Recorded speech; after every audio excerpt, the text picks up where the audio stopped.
I'm an Italian chef that from Italy, I moved all the way to Texas to work for the very best barbecue restaurant in business, to master the craft of barbecue. Now, I'll teach barbecue worldwide. My name is Max, and this is Texicana Barbecue. What's up, everybody? Texicana Barbecue. Such a long time, guys. Such a long time. Sorry, but I've been busy, as you might know or might not. I'm in Los Angeles area, California. Been here for a while. We opened 3 restaurants. We craft over there, craft barbecue. Now I'm here hanging out with my buddy Danny from Heritage Barbecue. And today we're cooking with not with 1, 2, 3, but 4 Harper Pitworks. While we're doing this, we're gonna do a little review. We have something good to say and something bad to say. Check it out. All right, little overview about the Harper Pitworks. My buddy Chris, also my cameraman today. So we have 1,000 gallon offset smoker, looking pretty good. They have the kind of Moberg mill scale kind of vibe as a smoker. Pretty standard. Okay, this is the other one.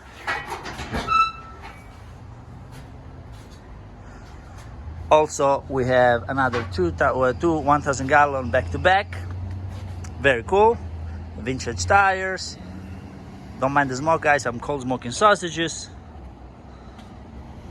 We're here, of course, at Heritage Barbecue. By the way, soon to be second location in Oceanside. Brewery and barbecue. This is just barbecue. This is the original one. Very cool smoker. They're quite impressive. I always love back-to-back smoker, and to me, in my honest opinion, they also cook better. Especially if you're dealing with cold weather, stuff like that. Back-to-back smoker is what you want to do. And yeah, I've been here for a couple of weeks now.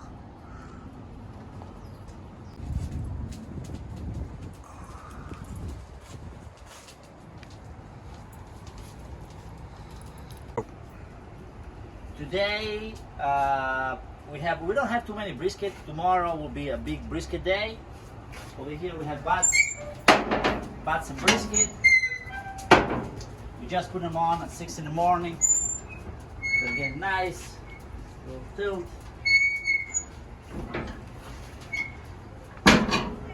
Over here we have also brisket, some decal fat, got some pastrami there too. Got the smoker. We cold smoking sausages.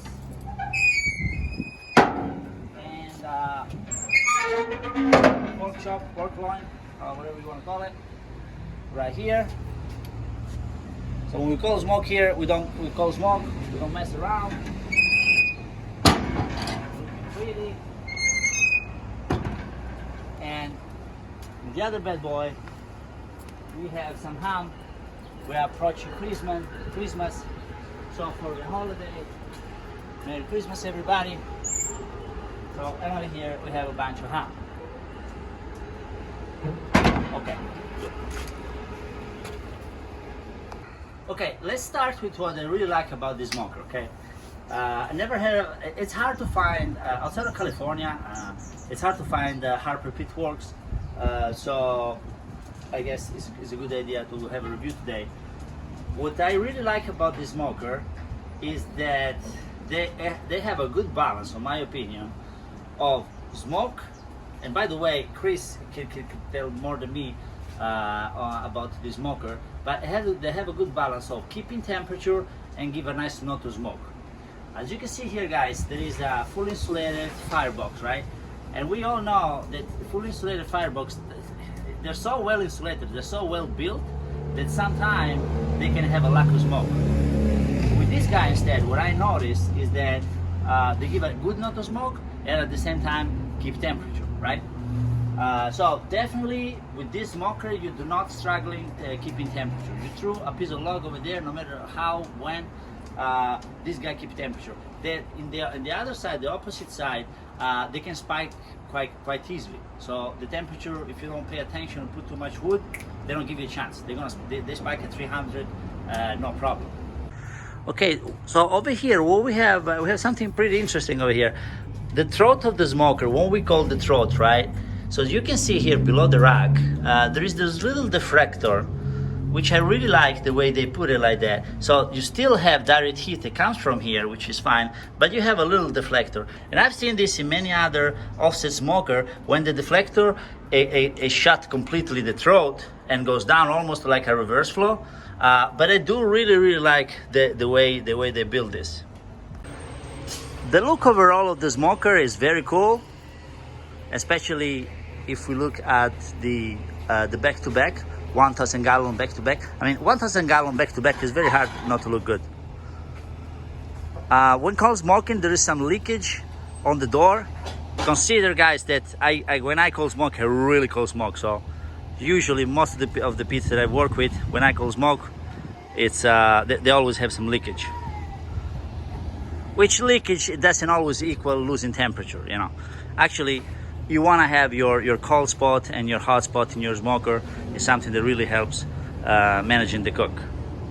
You can really tell they're very they're solidly built. How the fuck you gonna say? Solidly built. Okay. The first look, this look like when I see, like, for example, a Moberg, they're very sturdy. They're solidly built. There is nothing flicky over there. Flicky makes sense. I don't know. Is that a word? There's nothing. Even the rack, they're nice and solid. So the overall look, the way they cook, I really like this smoker. What I don't like about this smoker, it's this door. I really don't like it. Unfortunately, it's a little thing, but you know, for all the pitmaster listening, we're like, most of the time, messing around with the door, right? So let's say I want to manage my fire right now, which is something that happens every 20-30 minutes. What I had to do, I had to open with the shovel, right? Because this is too hot. So if I open it with my hand, this is too hot, and I don't even pull it. I have to open with the shovel, and then I have to manage, my fire. Then when I close, it doesn't close, right? Then I have to lift it and close like this. I wouldn't, on my style of cooking, I wouldn't keep it open. But then we have this inlet. It doesn't really shut well, because this is what's gonna happen in the summer. This most likely gonna be too tight, and then in the winter it's gonna be too loose, because the metal shrink a little bit. So not very particularly happy about this door. I think that the problem is here because there is 1 inch instead of 2. So when the metal spreads, it has no elsewhere to go.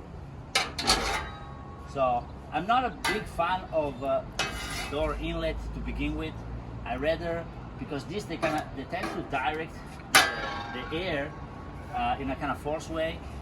I rather manage the air with the wood. So let the air goes in and with the wood. Okay, so yeah, door didn't pass. Come a little closer, Chris.